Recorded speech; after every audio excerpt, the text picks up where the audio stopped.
আজকের ইফতারের আইটেমে আমি কি কি বানিয়েছিলাম আর আমার ইফতারের আইটেমে কি কি ছিল আর নতুন কি স্পেশাল আমি বানালাম তা নিয়ে থাকবে আমার আজকের এই ছোট্ট মিনি ব্লগটায়। হ্যালো, আসসালামু আলাইকুম এভরিওয়ান।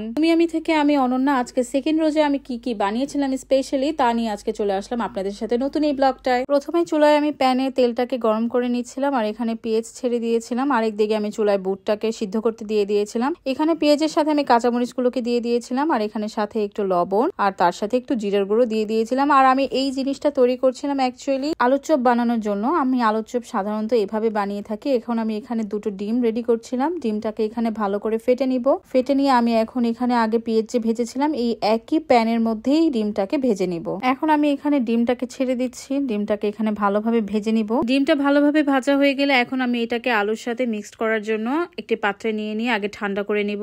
একটু ঠান্ডা হয়ে গেলে আমি এখন আলুর চপের সাথে এই ডিমের মশলাটাকে ভালোভাবে মিক্সড করে নিব। এখন এখানে স্বাদ মতো লবণ দিয়ে দিব। এখন এটাকে আলুর চপ বানানোর জন্য আমি শেপ দিয়ে নিচ্ছি। আমি গোল করে আজকে আলুর চপটা খাবো, যার জন্য আমি গোল শেপ দিয়ে নিচ্ছি এখানে। এই তো ফাইনালি আমার আলুর চপের শেপ দেওয়া রেডি হয়ে গেল। তার সাথে আমি পেঁয়াজও বানানোর জন্য পেঁয়াজ, কাঁচামরিচ, ধনিয়া পাতা সবকিছু একসাথে ডালের সাথে ভালোভাবে মেখে নিচ্ছি। আর আলুর চপের কোটের জন্য বেসনের সাথে আমি হালকা মরিচের গুঁড়া এবং হলুদের গুঁড়া এখানে দিয়ে এটাকে ভালোভাবে মিক্স করে নিয়েছিলাম। গরম গরম তেলে আমি একটা একটা করে আলুর চপ ছেড়ে দিয়ে ভাজার জন্য রেডি করছি। ভাজা হয়ে গেলেই হয়ে যাবে গরম গরম আলুর চপ। এভাবে আমি পেঁয়াজও আর বেগুনিটাকেও ভেজে নিয়েছি।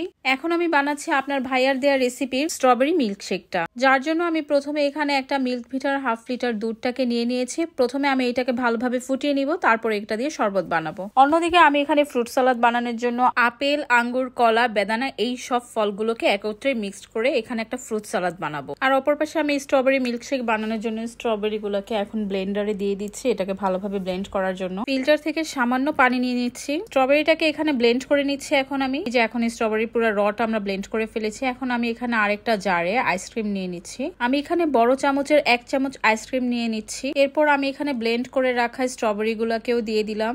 এখন আমি ফুটিয়ে নেওয়া দুধটাকে এই ব্লেন্ডারের মধ্যে দিয়ে দিলাম। আমি কাজ করলে টুকটাক এরকম হবে, এটা নতুন কিছু না। এখন আমি এটাকে আবার ভালোভাবে ব্লেন্ড করে নিব। আমি সাথে 2 টেবিল চামচ পরিমাণ সুগার অ্যাড করে দিচ্ছি। 1 টেবিল চামচ পরিমাণ রুয়াবজাও অ্যাড করেছি। এখন এটাকে আবার একটু ব্লেন্ড করে নিচ্ছি। ফাইনালি হয়ে গেল আপনার ভাইয়ার দেয়া রেসিপির স্ট্রবেরি মিল্কশেক। এটা একটা স্পেশাল মিল্কশেক, এটা খুবই মজার খেতে। আমি বলবো আপনারা এটা অবশ্যই একবার ট্রাই করে দেখতে পারেন, আপনাদের কাছে অবশ্যই ভালো লাগবে। এর সাথে ছিল হাতে বানানো ভাজা পোড়া এই যে ফ্রুট সালাদের সবকিছু আমি রেডি করে রেখেছিলাম। আর তার সাথে ছিল এই বিভিন্ন ধরনের ফল। এই ফ্রুটস গুলো আমাদের জন্য খুবই উপকারী। সারাদিন রোজা রাখার পর এই ফ্রুটস গুলো গেলে অনেক শক্তি হয়। আর তাছাড়া ভাজা পোড়ায় তো ওরকম একটা উপকার নেই। আজান পড়ে যায়, আমি দোয়া করে প্রথমে খেজুর দিয়ে আমার রোজাটাকে ভেঙে নিয়েছি। আজকের রোজাটাও আমার কাছে খুবই স্পেশাল, কারণ বাসার মধ্যে আপনাদের ভাইয়া, আমার আব্বু স্পেশালি সে এত অসুস্থ, তার মধ্যেও গতকালকের আর আজকের রোজাটা রেখেছে। এটার জন্য আল্লাহ তাআলার কাছে অনেক অনেক শুকরিয়া। সবাই আমার আব্বুর জন্য একটু দোয়া করবেন, সে একটু অসুস্থ,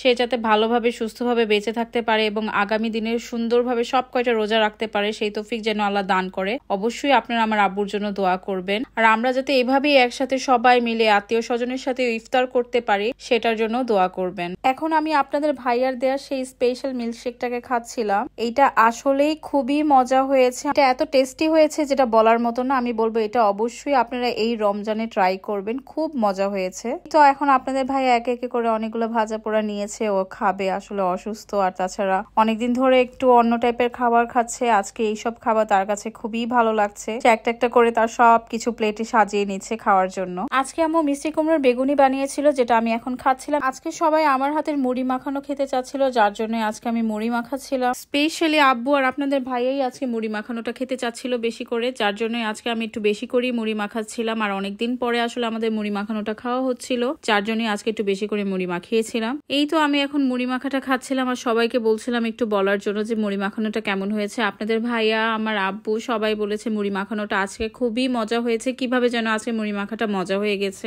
আজকের ভিডিওটা আমি এখানেই শেষ করছি। ভিডিওটা ভালো লাগলে অবশ্যই আমার পেজটাকে লাইক, ফলো এন্ড শেয়ার দিয়ে আমার পাশেই থাকবেন। আর আমার নেক্সট ভিডিও দেখার জন্য আমার অপেক্ষায় থাকবেন। ততক্ষণে আল্লাহ হাফেজ।